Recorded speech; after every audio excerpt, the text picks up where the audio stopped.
Buenos días, sabíamos que te estabas maquillando, que te estabas preparando desde las 4 de la mañana, pero te damos, Vicente y yo, la bienvenida, Jaime Hernández. Good morning, ladies and gentlemen.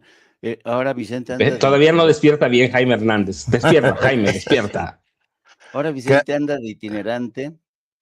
Sí, ¿Cómo estás, ando buscando una entrevista que espero que se dé.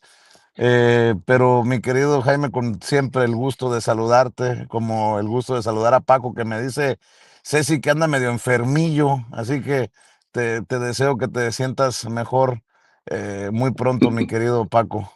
Vicente y Jaime, nada que no me arregle esta noche con 2 tequilas y ¡Ándale! un poquito de miel de abeja, miel real. Limón, Jaime, ¿cómo se cura más la gripe? Híjole, yo a mi edad, bueno, no tan viejito como tú, pero medicamento, mucha vitamina C, pero como... Eso, no sé qué estás hablando, vitamina C. No. Yo tengo una idea, pero mejor me la guardo porque es muy temprano. Hasta Vicente mejor te vio extraño igual que yo, Jaime. Pero bueno, Oye, tu edad está bien, pero... Oye, Jaime, tú que estuviste en Europa, ¿cómo ves la cumbre esta en defensa de la democracia y la participación de la presidenta Claudia Sheinbaum? Que además le pusieron alfombra roja a todos, ¿eh? Desde Pedro Sánchez hasta Gabriel Boric, que ya dejó de ser presidente en Chile, pero retoma o reclama un protagonismo con este discurso que ha sido aplaudido y reconocido en todos lados, ¿no? Y ¿cómo ves esto? ¿Cómo ves incluso los hijos de la chingada? Es que está de locos. María Corina Machado tiene un evento en Madrid y el cantante Baute empieza a gritar cosas racistas y el público que está ahí pues muestra también su lado racista contra Delcy Rodríguez. ¿Cómo ves la cosa, mi querido Jaime, tus reflexiones? Yo creo que Pedro Sánchez, el jefe de gobierno español, lo describió muy bien. Y yo creo que primero la concentración de la ultraderecha en la Plaza del Sol, con todas y sus estridencias, para mí es el estertor.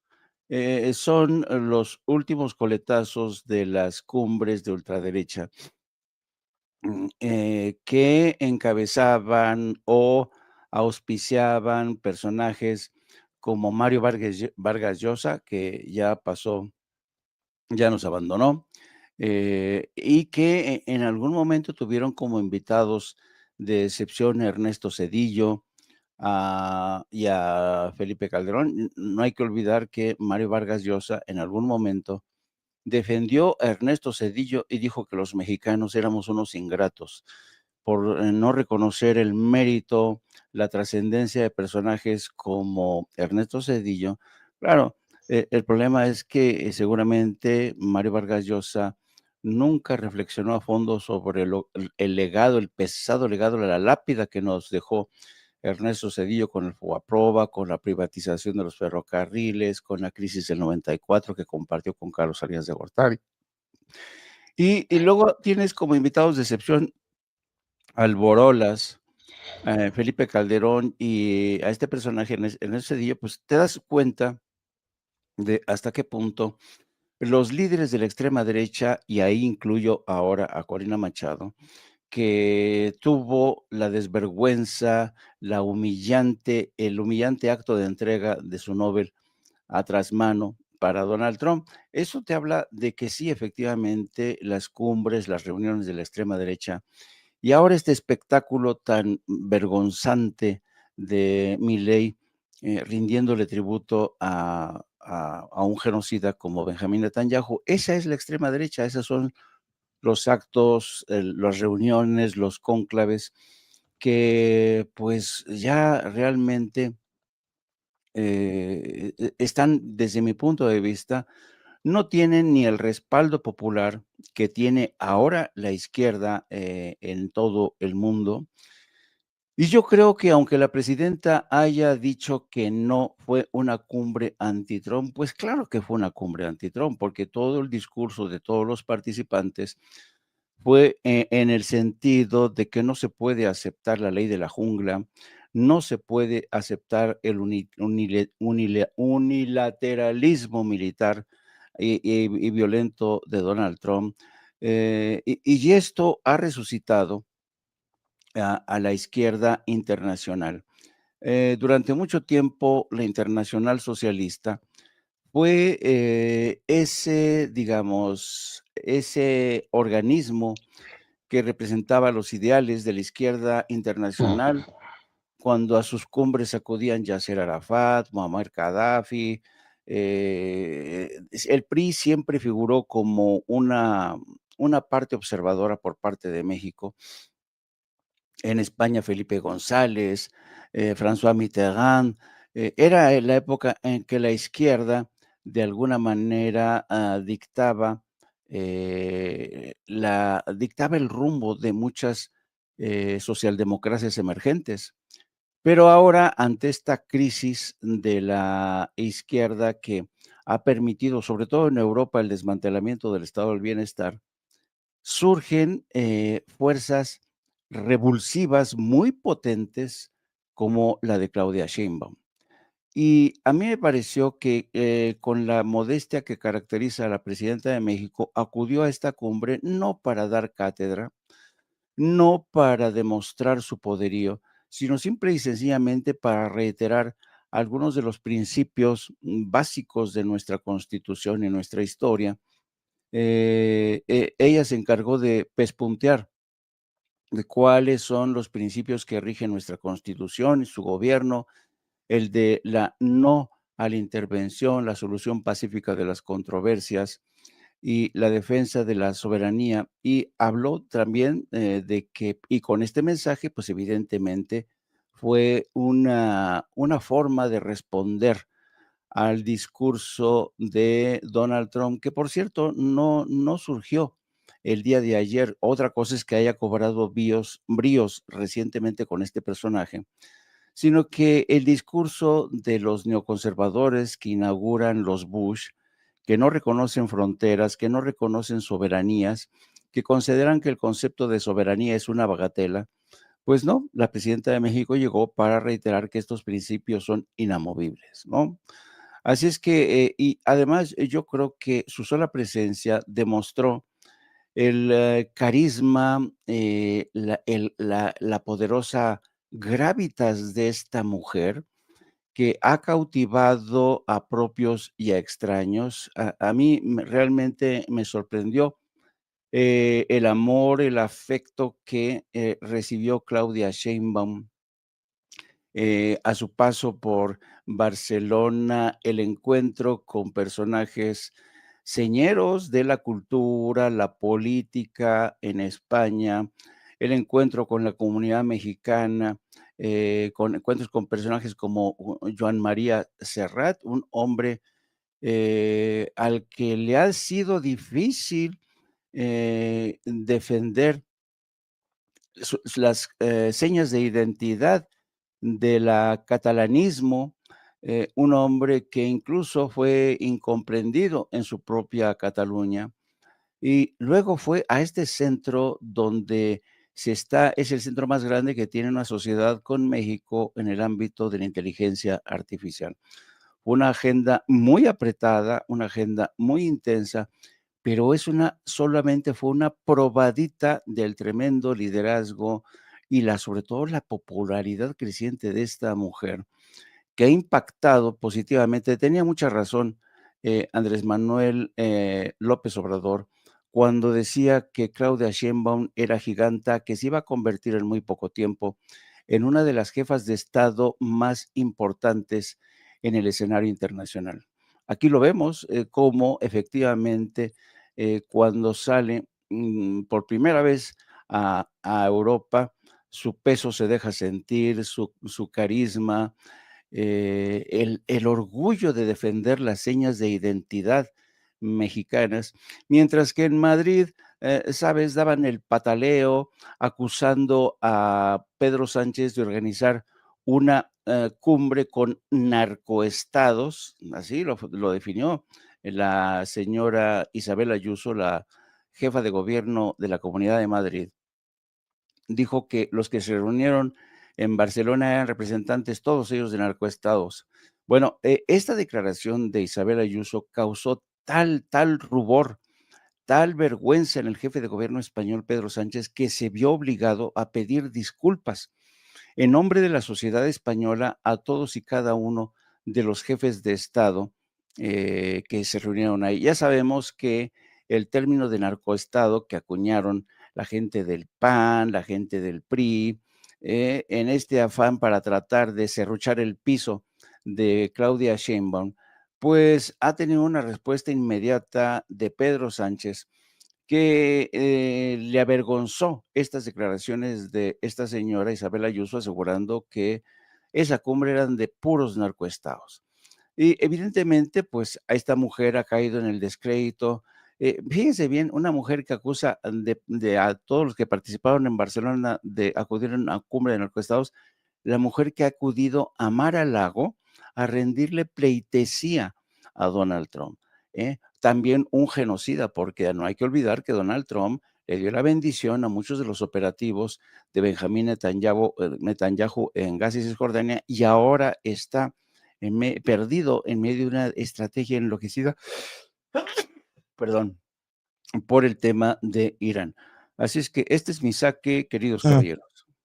No, y nada más por no dejar, porque platicaba con Paco antes de que llegaras, Jaime, de José Ramón Fernández.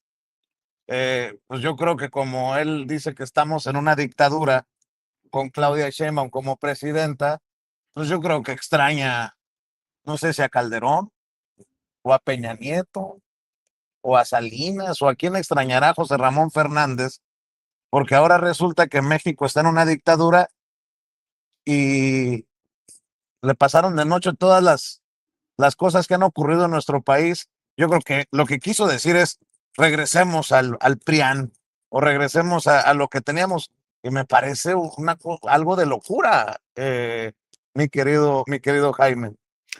Fíjate que en el caso de José Ramón Fernández, alguna vez platicando con Octavio Paz, analizábamos este fenómeno de cómo la gente a mayor edad, mientras más viejos se hacen, más fachas, más conservadores se convierten, ¿no?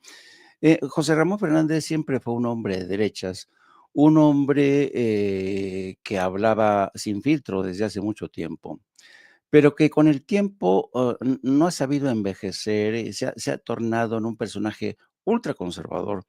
Y como bien decía Paco, yo creo que fue impelido de alguna manera con Carmen Aristegui durante esta conversación. Pero porque, y reiterando, en esta conversación con Octavio Paz, porque tú sabes que también Octavio Paz fue un personaje polémico con pronunciamientos a veces que te quedabas extrañado, ¿no? Y alguna vez le dije, digo, a ver, don Octavio, es verdad que con el paso del tiempo, la gente mayor, muchos de ellos, que a lo mejor alguna vez en su pasado tuvieron una historial de progresista, de liberales, poco a poco se van convirtiendo de culo conservador y cabeza conservadora.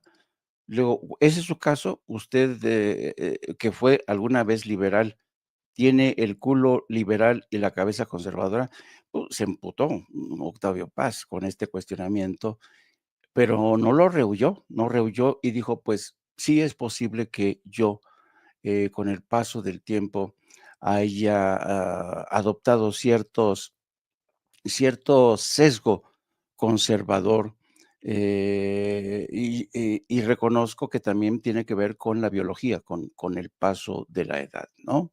Hay otros casos, ¿no?, que son extraños. Jacobo Zabludovsky era un hombre que ya conocíamos, siempre fue el defensor del PRI, el soldado de Televisa a favor del PRI, y ya con el paso del tiempo y después de sus broncas con Televisa, se convirtió en podría decirse, en un personaje de culo conservador y cabeza un poquito liberal, ¿no? Un poquito liberal. Son fenómenos que ocurren, pero yo creo que también tiene esto mucho que ver con el grado de permisividad o el grado de realmente de confusión que se crea cuando a comentaristas futboleros o futbolistas, que son figuras en su oficio bastante respetables, pero por favor, cuando se ponen a hablar de política, santo cielo, ¿no? Ahí tienes el caso de Faitelson, ahí tienes el caso de José Ramón Fernández. Por favor, señores, dedíquense a hablar de fútbol, no de política. Pues ya, qué arreglada les dejaste, mi querido Jaime. Mi querido Paco, hay un chorro también de temas relacionados, por ejemplo, al plan que presentó el viernes por la tarde Ernestina Godoy como fiscal general de la República. Hay muchos temas, mi querido Paco. Usted manda, maestro. Vicente, Jaime, pero mira, no, es que déjame retomar un poquito lo que dice Jaime de José Ramón Fernández, de David Faitelson se llama, ¿no? David Faitelson hizo lo que hacían los viejos periodistas, ¿lo recuerdan? Se atrevió a pedir la intervención del gobierno mexicano para salvar a dos comentaristas o camarógrafos, de la estación en la que trabaja hoy, ¿no? Que es TUDN, que es Televisa Univisión, se atrevió a pedir la intervención del gobierno mexicano para salvar a dos personajes que habían cometido delitos a donde estaban. Sí, volaron un dron en una zona prohibida. Y eso hacían los periodistas de antes, de Televisa, de casi cualquier periódico. Cuando violaban la ley, pedían ayuda al gobierno mexicano. Pedían ayuda para esas cosas. Y Faitelson se atrevió a pedir ayuda para sacar de la cárcel a dos tipos. Ya estaban fuera, pero para pedir la intervención del gobierno mexicano para salvar a dos tipos que cometieron delitos en el país en el que estaban. Eso es degradante, degradante. Y cuando habla de Mario Vargas Llosa, de Zabludovsky, a mí lo de Zabludovsky, Jacobo, me parece deleznable porque el tipo se enriqueció. Grotescamente se enriqueció de todos los chayos que daba el gobierno mexicano, y chayos en serio. Yo recuerdo incluso que alguna vez le pidió a un gobierno de la Ciudad de México que le cerrara la calle en la que vivía. Sigue cerrada hasta hoy, allá en las lomas de Chapultepec, sigue cerrada, y su palabra era ley. Y cuando ya termina millonario, salvajemente millonario, termina todo, entonces se quiere hacer un tipo liberal. A mí eso es deleznable. Después de haber recibido por décadas, ser el periodista más vendido de México, y tirarse a la democracia. Y el caso de Octavio Paz es el mismo de Mario Vargas Llosa, ¿no? Después de ser liberales, se tiraron a la... después de ser liberales, se tiraron a la derecha abiertamente, los dos. Yo le tuve mucho tiempo mis reservas a Octavio Paz. ¿Por qué? Pues porque terminó siendo un hombre de derecha. Terminó defendiendo al PRI, terminó defendiendo al conservadurismo mexicano, lo mismo que Vargas Llosa, ¿no? Defendiendo a Ernesto Zedillo, hablemos de eso, defendiendo a Ernesto Zedillo con todo el daño que le hizo al país. Pero para mí, todo esto, Faitelson, Vargas Llosa, Octavio Paz, Carmen Aristegui, representan la debilidad estructural del conservadurismo en el mundo. Isabel Díaz Ayuso, del conservadurismo en el mundo, ¿no? Han perdido gran parte de su narrativa, han caído incluso sistemáticamente en narrativas impuestas en España por Pedro Sánchez, ¿sí? O por la presidenta Claudia Sheinbaum Pardo, y eso los ha hecho entrar en contradicciones, los ha hecho perder mucho terreno, los ha hecho entrar en derrotas previas. Cuando llegamos recuerden, a las elecciones de 2024, la derecha estaba en el piso. Nadie de ellos quería reconocerlo. Fuera de ahí, nosotros todos lo veíamos. Anunciamos el triunfo de Claudia Sheinbaum Pardo por más de 20 puntos de diferencia, pero esa es la derecha, ¿no? Hace años que vive en una crisis estructural seria, desde que ganó, entre comillas y con todo el fraudezote del mundo, Felipe Calderón Hinojosa, en 2006 ya se veía que la derecha, sí, de pronto tiene los renaceres, pero la derecha había caído en una crisis estructural que no encuentra nada, no ha formado líderes, no ha formado, no ha formado planes, proyectos de gobierno, de tal forma que no son competitivos, sino en declaraciones que se reproducen en los medios que son conservadores. Si los medios fueran medianamente democráticos en todo el mundo, incluido Estados Unidos, el discurso de Trump no tendría cabida. Quizá en las elecciones sí, pero después de ahí no tendría cabida. Pero sí, Paco, Vicente. tiene cabida mientras haya medios que callen, por ejemplo, el racismo de la derecha. Lo que ocurrió en Madrid con este cantante Carlos Baute, llamándole simia o no sé cómo ponerlo en palabras. No lo vamos a repetir aquí, el video no lo vamos a mostrar porque sería revictimizar a Delcy Rodríguez. Le llama mona, pues, pero en referencia a mono de chango, de orangután.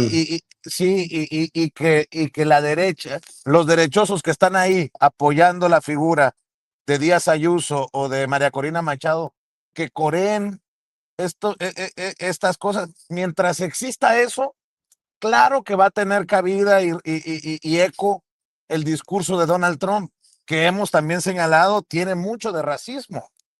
Pero esa es la derecha, esa es la ultraderecha. O sea, ¿cuántas cosas hay para debatir sobre lo que ocurre en Venezuela? Y que le gritan mona a la presidenta en funciones, Delcy Rodríguez, y que la gente además le siga el cuento a este cantante. No, pues a eso me refiero, Paco, a que va a tener cabida en medios mientras haya medios que también callen esto. Y mira que, como dice Ceci, era un cantante que hasta uno a veces cantaba sus canciones, esta que tiene con Marta Sánchez. Pues ojalá que los compañeros en su medio también le digan, no te pases de pistolas con tus estúpidas declaraciones racistas, ¿no? Pero bueno, perdón por interrumpirte, Paco, pero es que me extraña y no, pero es de llamar la atención que los medios no digan las cosas como son. O sea, es un grito racista, misógino, y fue en un evento de la ultraderecha.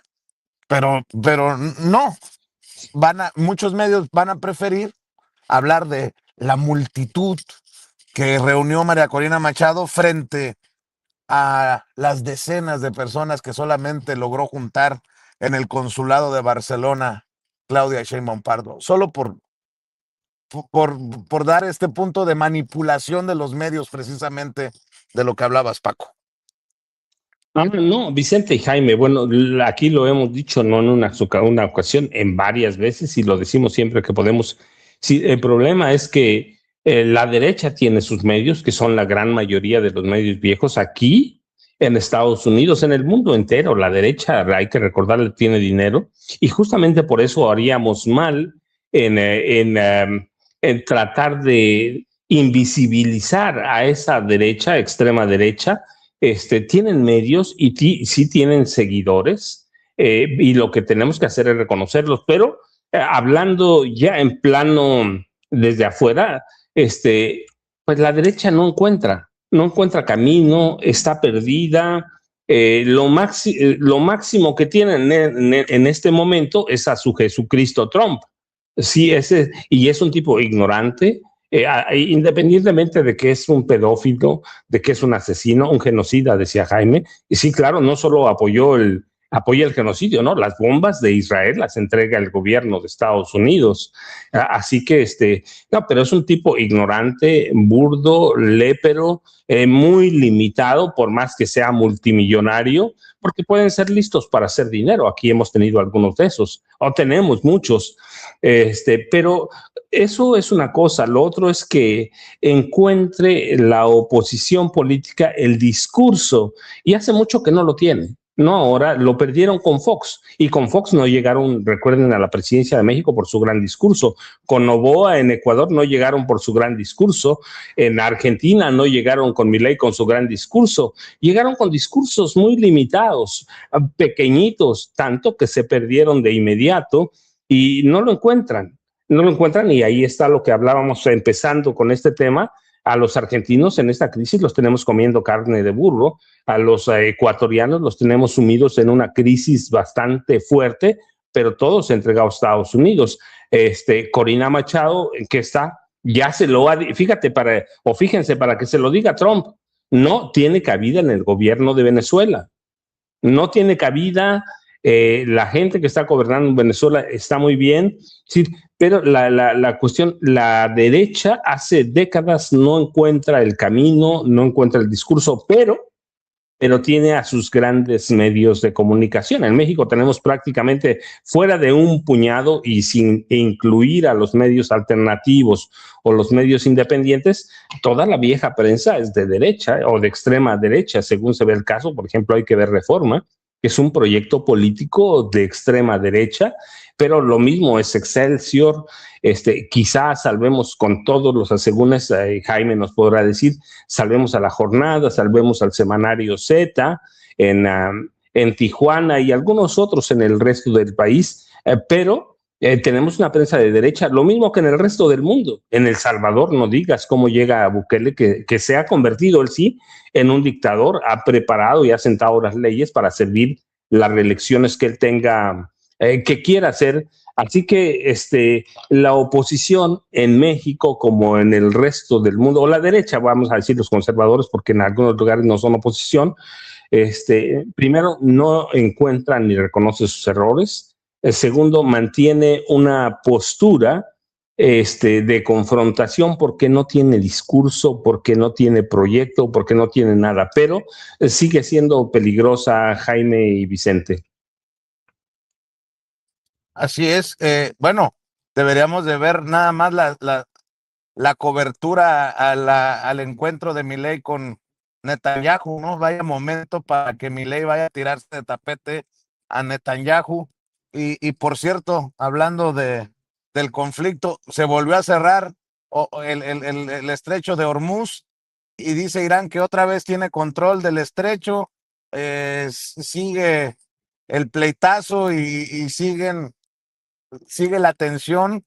No funciona el cese al fuego por culpa precisamente de Netanyahu y la violación al cese al fuego. En fin, también allá las cosas están color de hormiga. Me imagino que le estás dando seguimiento, Jaime.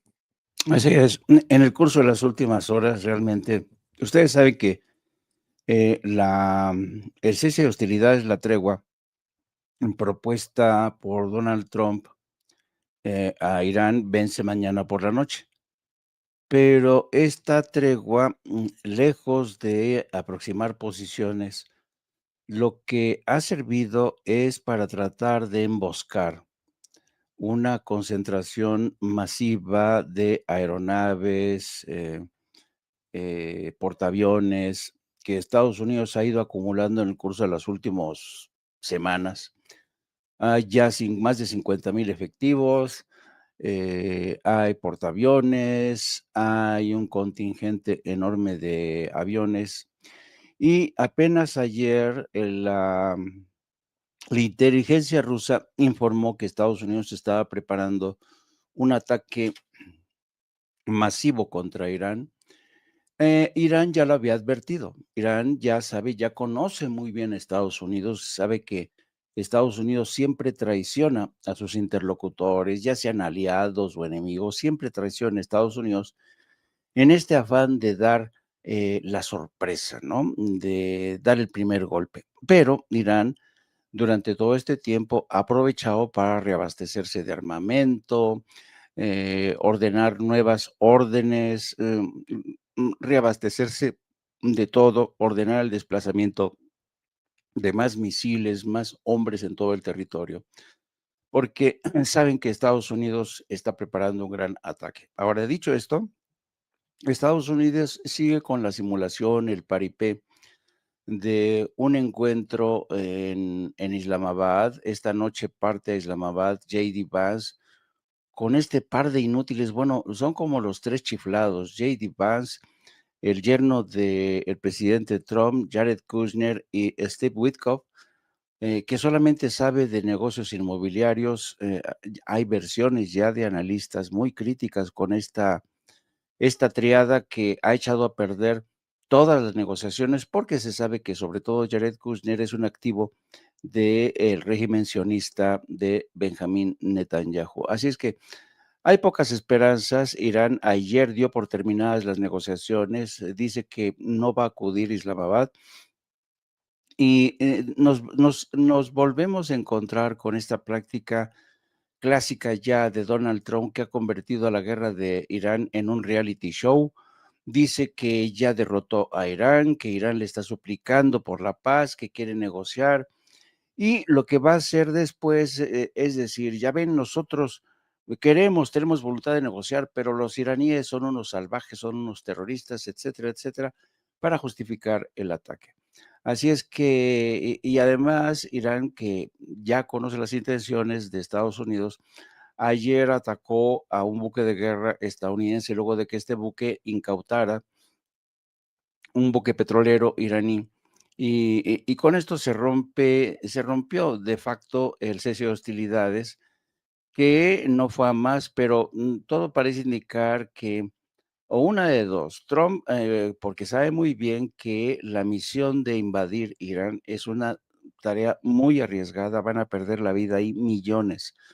Eh, yo siempre evoco la batalla de Gallipoli, cuando todavía existía, creo que fue en 1914, cuando todavía existía el Imperio Otomano, y los aliados Estados Unidos, no, Francia, Inglaterra, intentaron invadir esta zona, donde tenía el control de esa zona el ejército turco, que es muy aguerrido. Turquía tiene uno de los ejércitos más poderosos, pero en aquel entonces no tenían el arsenal que tienen hoy en Turquía. Pero en aquel entonces, la intención de los aliados de desembarcar para dar el último golpe al Imperio Otomano fracasó.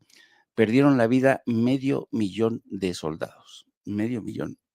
Para que se den una idea de lo difícil que es esta misión de invadir estas tierras.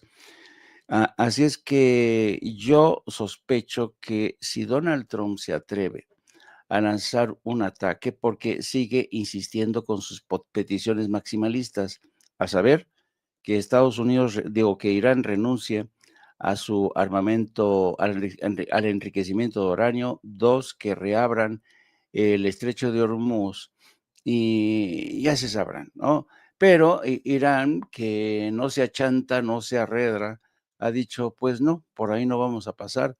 Así es que vamos a ver si Donald Trump se atreve a lanzar ese ataque. Desde mi punto de vista, si se atreve, si se confirma lo que ayer informaba la inteligencia rusa, Trump tiene perdidas las elecciones de medio término, así de fácil. Y con eso se abre la puerta a su impeachment, es decir, su enjuiciamiento político. Y ya son muchas las señales de alerta que apuntan contra la administración Trump. Apenas, creo que fue el sábado o el viernes, el Wall Street Journal publicaba un reportaje escandaloso sobre el enriquecimiento de toda la familia Trump, que ha aprovechado esta presidencia para hacer negocios con los sauditas, con todo mundo, con todo mundo. Se ha enriquecido como nunca.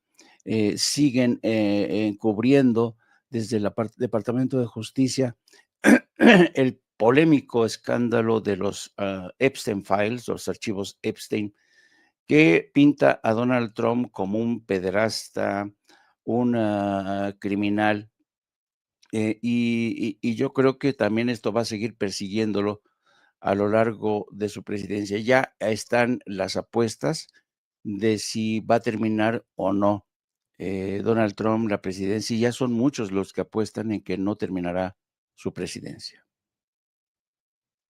Veo, mi querido Paco, también que hay un renovado esfuerzo, así parece, pues, con la recompensa para ir contra los chapitos desde Estados Unidos, ¿no? Nuevamente ponen el ojo en Sinaloa, como si en algún momento lo hubieran quitado, pero veo que nuevamente se publican las recompensas por los hijos de Joaquín Guzmán Loera, conocido como el Chapo, y bueno, eh, eh, eh, no tan nueva, pero con personajes ya conocidos, Paco. Mira, ahora regresamos con Iván Archibaldo Guzmán Salazar, conocido como el Chapito Mayor hoy, y que es cabecilla de la célula de los Chapitos en el cártel de Sinaloa. Otra es el de su tío Aureliano Guzmán. Ahora regresamos a eso, pero mira, nada más, es que es muy interesante lo que estaba hablando Jaime sobre la dificultad para invadir Irán, pero él recordó algo, un capítulo que a mí me gusta, la batalla de Gallipoli, que es la peor derrota aliada de la Primera Guerra Mundial, y es más o menos, se sitúa en 1915, cuando los británicos intentaron hacerse con la península de Gallipoli en el estrecho de los Dardanelos, pero la férrea resistencia turca, que fueron los turcos, por desconocimiento del terreno, los aliados van y se meten, y ya hay un fracaso sin precedentes, y eso hace que los aliados pierdan los Balcanes. Así que esa batalla de la que habla Jaime Hernández hoy puede convertirse en el Waterloo de Estados Unidos.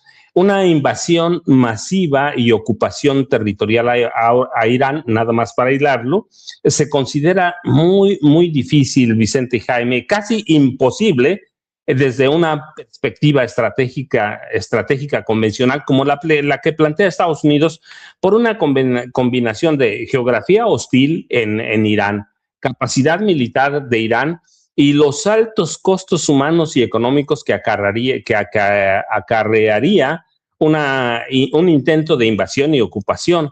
Así que se habla, no necesariamente imposible, pero en términos de poder destructivo, Irán aplastaría a los soldados estadounidenses, les costarían muchas vidas. Si no lo aguantaría Donald Trump, Irán es 7 veces más grande que Reino Unido, ¿sí? Está cubierto 50% por montañas, los Agros al oeste, Alborz al norte, y con 2 desiertos centrales que son infranqueables.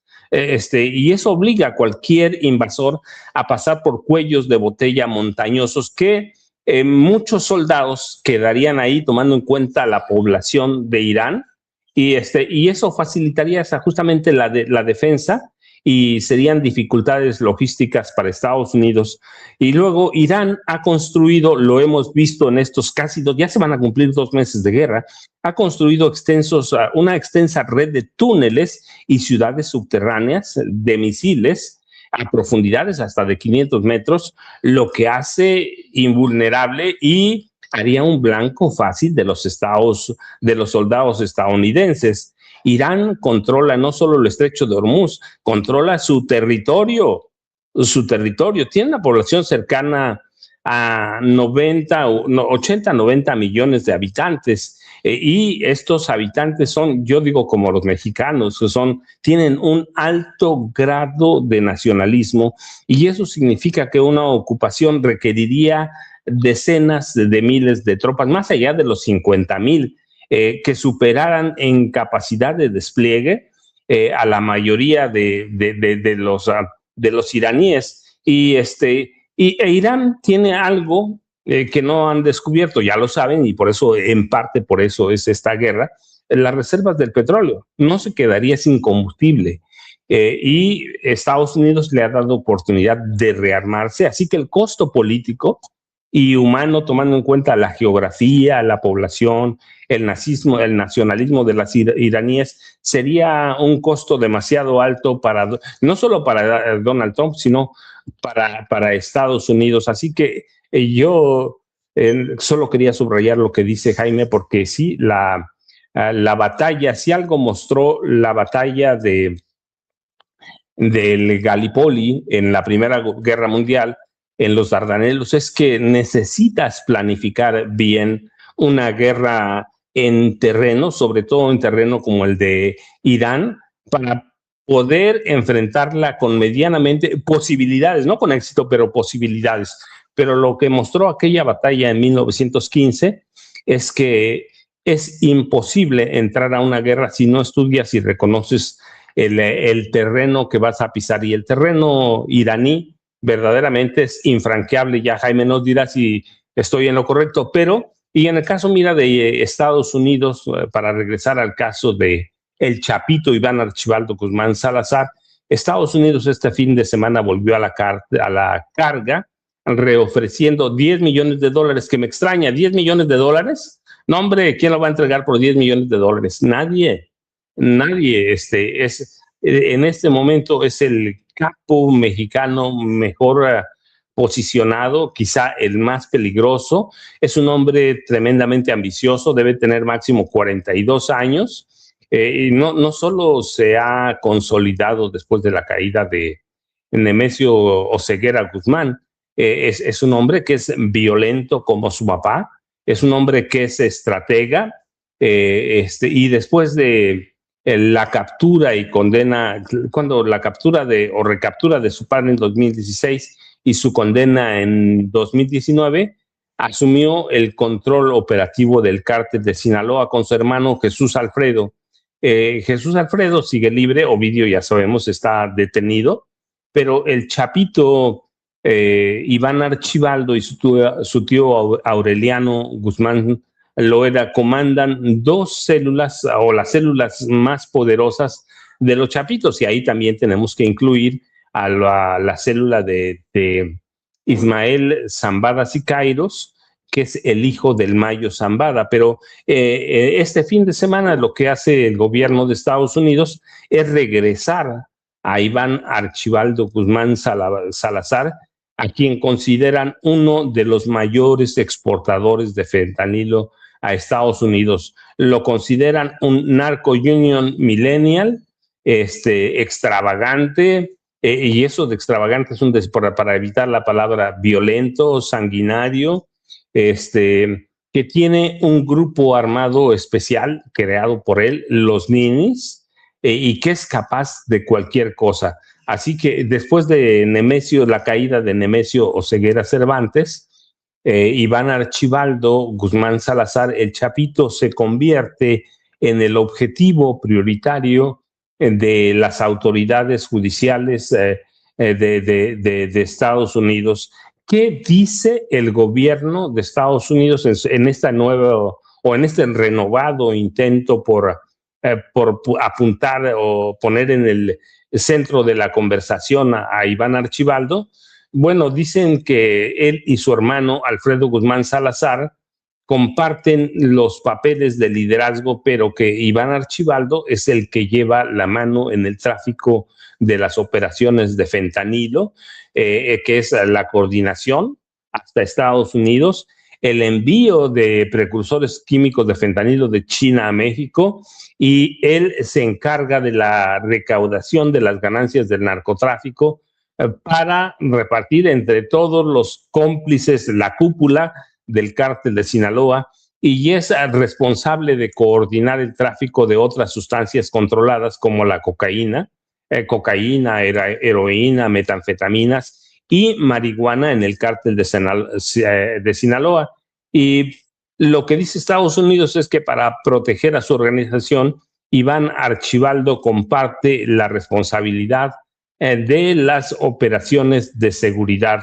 Así que dicen que dirige a los sicarios armados más violentos y sanguinarios del cártel de Sinaloa. A Ovidio ya sabemos que lo tienen allá, Joaquín Guzmán López, Ovidio y Joaquín Guzmán López sabemos que están en Estados Unidos, así que la nueva célula de los Chapitos es la encabezada por Iván Archibaldo Guzmán Salazar, y solo hay que recordar que en abril de 2023 un gran jurado federal del Distrito Sur de Nueva York presentó acusaciones formales contra Iván Archibaldo y que le imputan importación de fentanilo, tráfico de armas, posesión de ametralladoras y dispositivos destructivos que son misiles, y conspiración para poseer y usar esos dispositivos destructivos, ametralladoras, y conspiración para lavar miles de millones de dólares, Vicente y Jaime. Fíjate, más allá de con lo que quieras cerrar tú, mi querido Jaime, déjenme poner esto sobre la mesa. Los de la derecha, tan Carlos Baute, y los progresistas, tan Joan Manuel Serrat. Ustedes, tan Carlos Baute y su misoginia y su racismo, y nosotros, tan Joan Manuel Serrat, reconociendo a la presidenta Claudia Sheinbaum Pardo. Creo que tiene usted declaraciones de Joan Manuel Serrat, que en su momento también se reunió con Andrés Manuel López Obrador en uno de sus giras a México. No sé si, a ver, vamos a escuchar. Manuel se va a reunir con la presidenta de México. Lo voy a acompañar. ¿Lo va a acompañar? ¿Cómo le parece el trabajo que está haciendo la presidenta en México? Bien, fantástico. Es un lugar muy bello, México, donde hacer política es algo muy difícil. Pero bueno, de eso se trata y de hacerla lo mejor posible. Gracias. Buenos días. Creo que hay otro momento, no sé si en donde hace referencia a la presidenta Joan Manuel Serrat.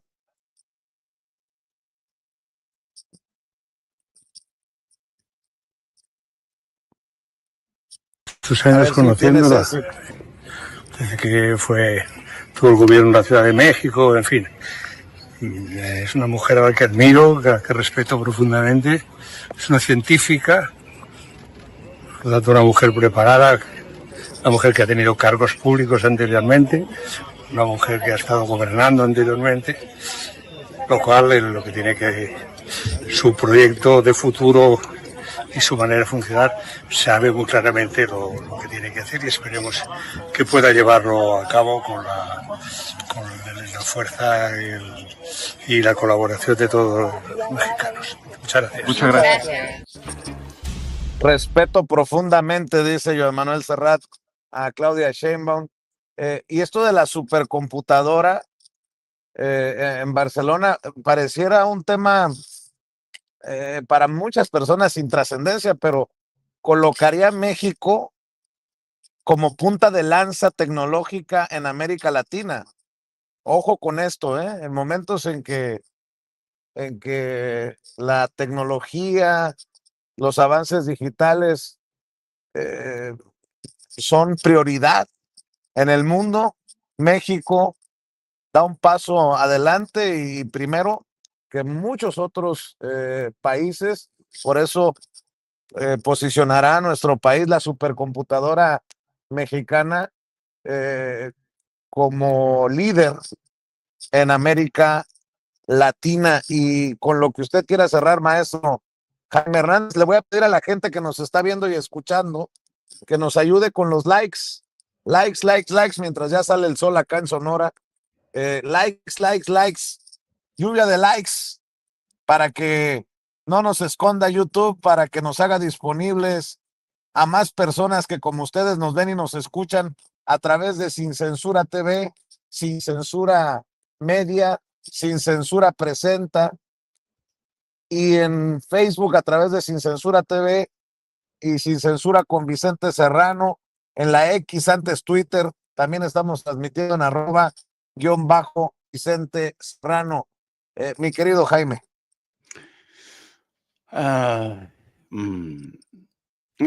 Venga, mí, venga, venga.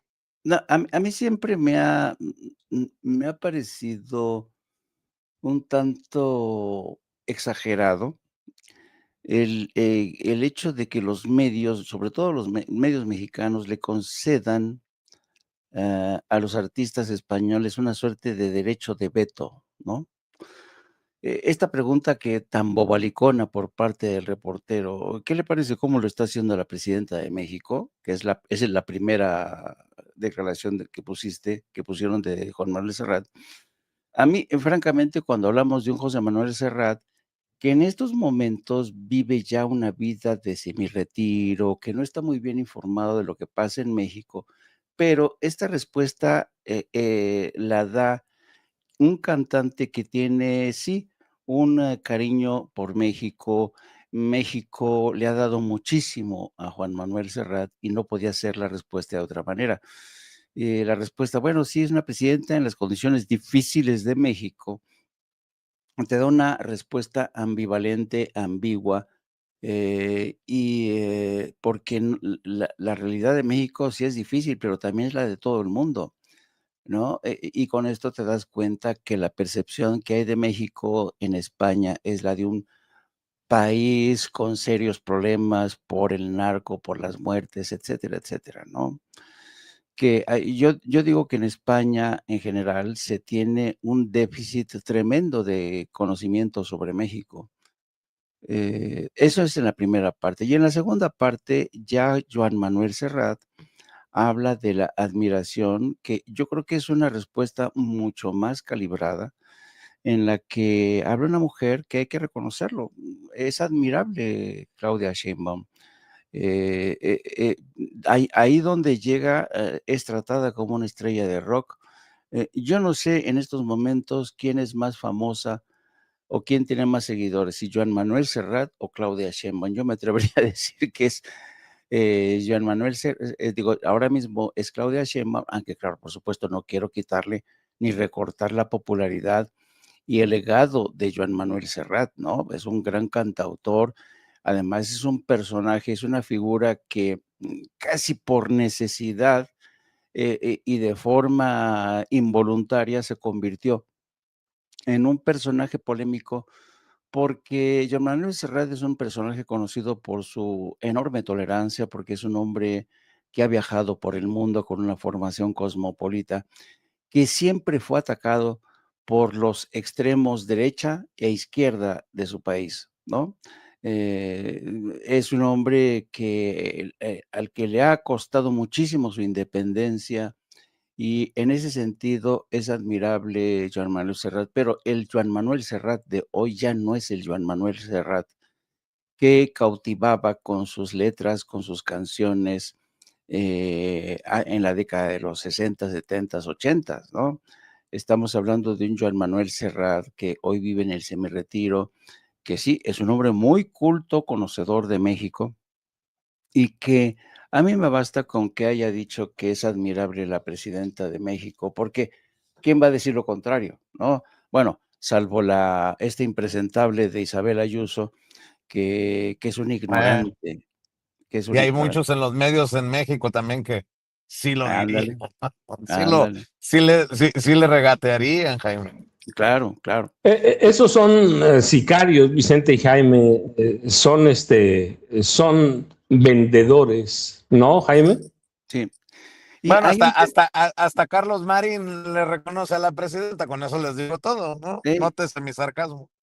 Oye, y un tema que me llama la atención, que ha surgido durante el fin de semana, es el tema de estos 2 agentes de Estados Unidos que murieron, eh, eh, en extrañas bueno, murieron durante un accidente en la madrugada, iban en un convoy de 5 automóviles. Después de inspeccionar, narcolaboratorios, y lo que me ha parecido, o por lo menos es lo que consigna Reforma, el diario Reforma, es que la muerte la labor de estos 2 agentes de la embajada de Estados Unidos, eh, en no de la participación de estos 2 agentes no había sido informado Omar García Harfuch ni Ernestina Godoy, la fiscal general de México. Y esto es lo que me llama mucho la atención, con lo cual quiere decir que esta labor de los agentes de la Embajada de Estados Unidos fue autorizado por la gobernadora de Chihuahua, Mario Campos, es decir, y sin informar al gobierno federal. Esto me llama la atención porque creo que demuestra que los gobiernos estatales se están mandando y luego comete, cuando ocurren este tipo de tragedias, te das cuenta de que no todos los gobiernos estatales están en sintonía con la estrategia del gobierno federal, tratándose de la cooperación con agencias de Estados Unidos, etcétera, etcétera. Es un tema que apenas está conociéndose, supongo que tendremos más información en el curso de las próximas horas, pero a mí en lo personal me llama mucho la atención.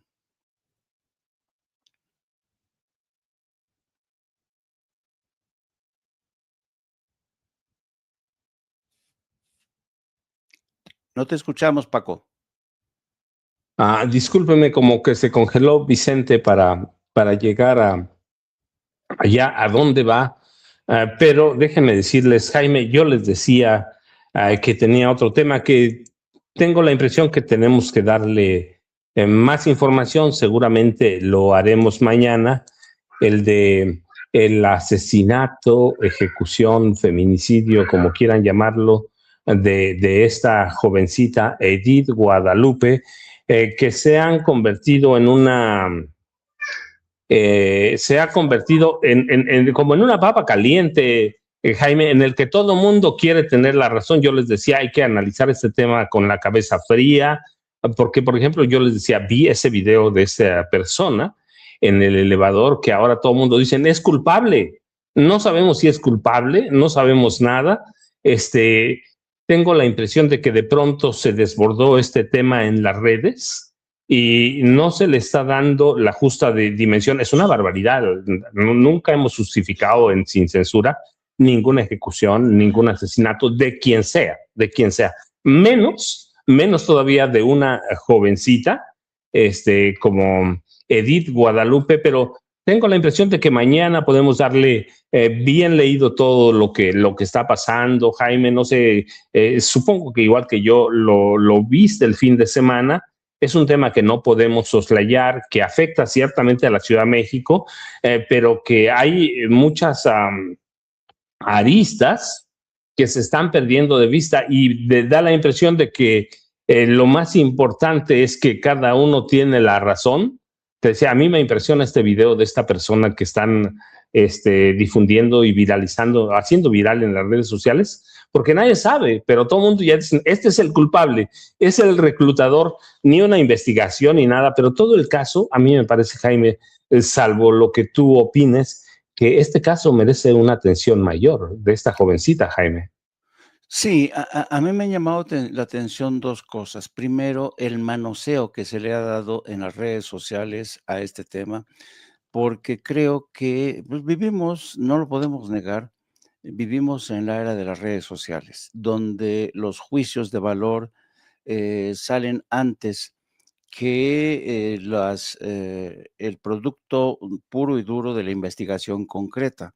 Hay muchísima especulación, hay un juicio mediático de antemano, hay la revictimización de esta chica, hay el juicio por adelantado del sospechoso. Eso me llama mucho la atención, pero tenemos que esperar, como tú bien dices, a que avancen las investigaciones, que se tomen las primeras declaratorias. También me llama mucho la atención, y creo que esto es quizá en medio de la tragedia una buena noticia. Antes en México no había esta reacción de escándalo nacional por el asesinato de una mujer y cada vez yo creo que hay mayor conciencia y sensibilidad al tema de los feminicidios. Yo creo que es una muy buena noticia esto.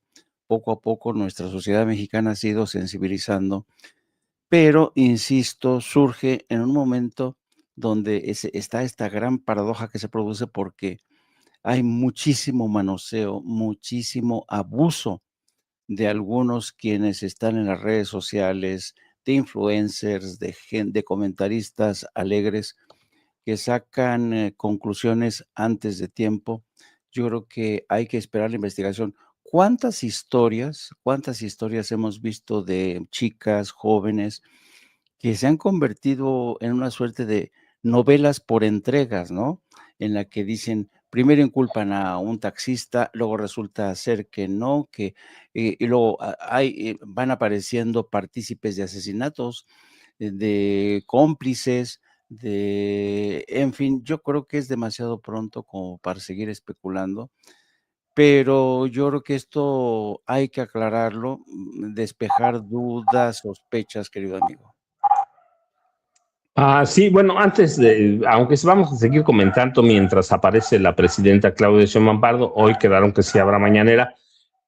Jaime, 1 a 3 de la tarde, no apto para cínicos, ya saben, con su editorialista de lujo, Yago Batusay, que yo lo espero todos los días, la verdad, ¿para qué decir que sigo a Jaime?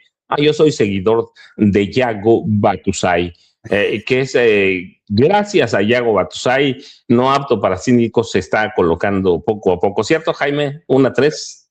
Así es, con mi ideólogo de cabecera y mi compañera de vida, la periodista Lourdes Salas, a que todos conocen cariñosamente como Gildi. Vamos a hablar por supuesto, de esta historia tan extraña de estos 2 agentes de la Embajada de Estados Unidos que murieron en un accidente trágico en Chihuahua, sin el conocimiento del gobierno federal.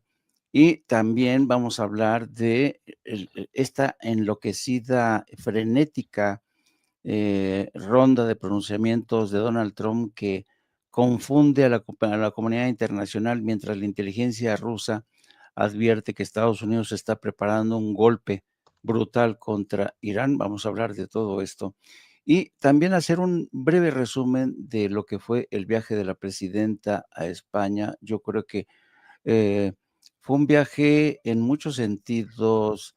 A mí no me gusta abusar de la palabra histórico, pero ciertamente ha sido un viaje que le ha permitido a la izquierda internacional reagruparse cuando la derecha y extrema derecha están dando tumbos por aquí y por allá. Te mando un abrazo, querido Paco, también se lo hago extensivo al querido Vicente, que espero que llegue bien a su destino.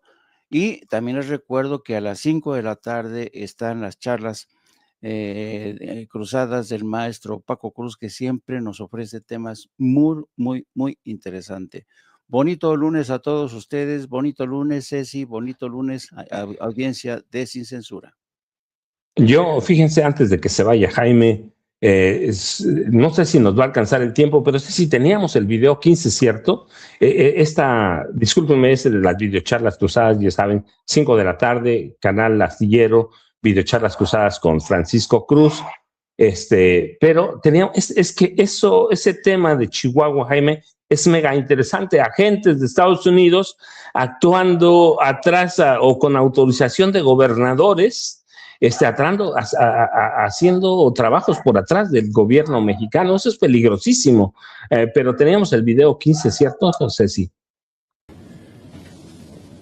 Tengo que lamentar el fallecimiento de nuestro primer comandante de la Agencia Estatal de Investigación, Pedro Román Oseguera Cervantes, que falleció ayer en la madrugada, así como Manuel Genaro Méndez Montes, integrantes ambos de la Agencia Estatal de Investigación, y fallecieron también, desafortunadamente, el elemento, 2 oficiales instructores de la Embajada de los Estados Unidos, que se encontraban haciendo labores de entrenamiento en el intercambio que tenemos generalmente y en forma normal con las autoridades norteamericanas. Desde aquí, nuestro más sentido pésame, la resignación a las familias de quienes fallecieron en este lamentable accidente. Voy a pasar con la información del operativo que realizamos en el municipio de Morelos. Adelante, por favor. Los días 17 y 18 de abril a través de la Fiscalía de Operaciones Estratégicas de la Fiscalía General del Estado de Chihuahua, en operativo coordinado con la... Discúlpame, Ceci, lo vamos a cortar ese. Al rato seguramente lo analizaremos. Pues son 12 minutos, no nos va a dar tiempo, entonces, pero la información está fundamental. 2 agentes de Estados Unidos, un comandante de la Agencia Estatal de Investigaciones, un agente de la misma corporación de Chihuahua, muertos en un operativo, Jaime, no es un entrenamiento, es un operativo contra la, supongo, delincuencia organizada. Dicen que es común el entrenamiento, pero esto es un operativo, Jaime, no está hablando de una clase de entrenamiento, capacitación de agentes, está hablando de campo ya, está hablando de campo, está hablando de que hay agentes de Estados Unidos que están en México por conductos, supongo que gobernadores de oposición. Si hay uno, recuerda, siempre va a haber otro, así que tengo la impresión, nada más a reserva de que analicemos hoy, mañana la información en el resto del día, mañana la información, están actuando a espaldas del gobierno federal, Jaime. Tienes toda la razón. Cuando no es extraño que los gobiernos fronterizos mexicanos con Estados Unidos tengan programa de intercambio y entrenamiento con Estados Unidos, pero cuando es así, lo presentan así, con fotografías, acudieron a Estados Unidos, agentes mexicanos o llegaron a México, agentes instructores, pero esto no era una misión de entrenamiento, como bien señalas tú. Esta era una misión en la que estaban rastreando, revisando, y aquí está el operativo de un laboratorio clandestino. ¿Qué estaban haciendo? Estos 2 agentes, yo creo que los han presentado como agentes instructores para tratar de disfrazar la labor que realizaban, tapar el ojo al macho, pero a mí me llama la atención que medios como Reforma confirmen que la labor de estos 2 agentes de Estados Unidos, de la labor de estos 2 agentes no habían sido informados ni Omar García Harfuch, ni la fiscal general Ernestina Godoy. Bien,